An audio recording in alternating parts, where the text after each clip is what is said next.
Ito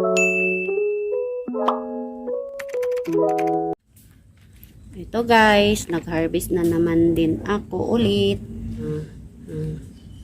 Dami pa doon. Meron pa doon. Madami pa. Di pa nauubos. Iwan ko ito. Mauubos ito lahat. Jesus, ang dami pa guys. Guys, i-video ko sa inyo guys.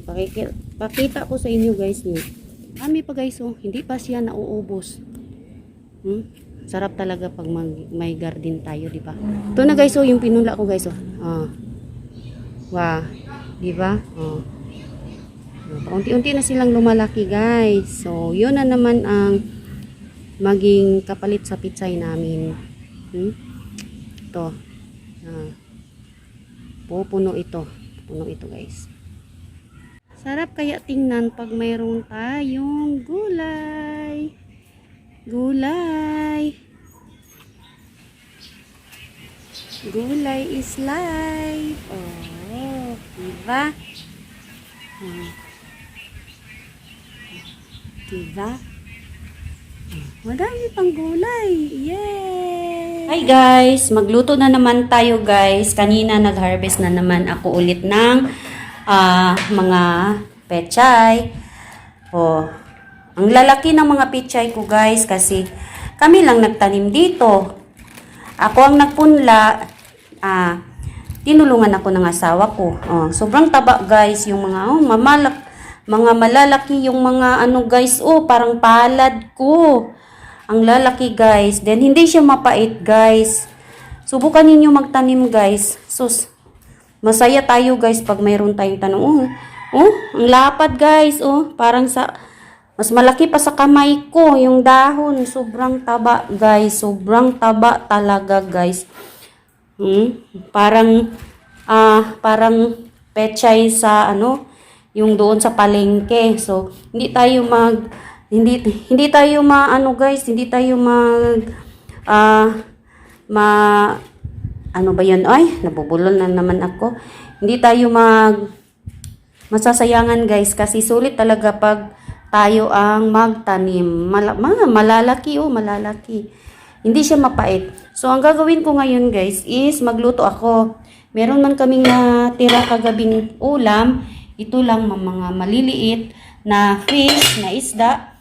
Yun, yung mga panakot ko, mga ricados, di ba?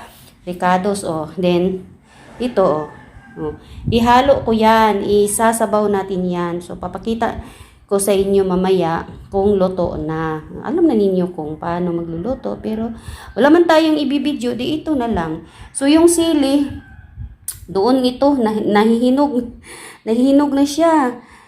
Doon ito sa sili na ipot lang ng langgam, ng ibon. So langgam sa amin kasi Bisaya man kami, so langgam sa amin, sa inyo, sa mga Tagalog is ibon. Ipot lang ito ng ibon. Tubo ito doon sa gilid ng langka namin. So, start na tayo guys magluluto.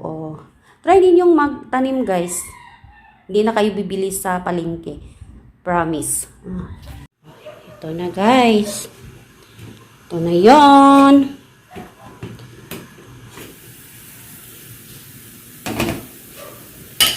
Ito na yon.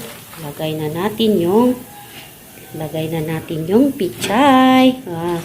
Daming pichay guys. Kasi abunda tayo ng pichay ngayon. Kasi madami din yung pichay na pinupunla ko. So, madami tayong i-harvest. Yan. Yan. Sabaw-sabaw tayo. Kasi galing kami naglilinis doon sa baba. Sa paligid. Naglilinis kami.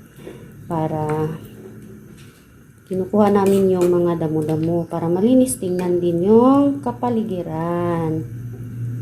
Yan. Diba? Takpan natin ha. Lutuin natin yan.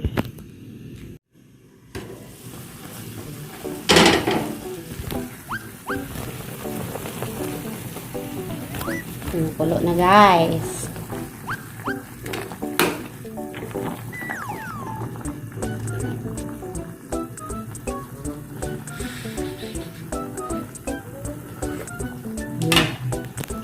Sarap na. Luto na.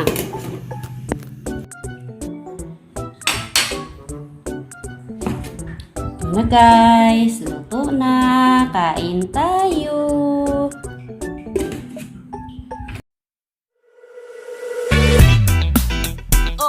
Yeah, bring you home. Yeah, come on.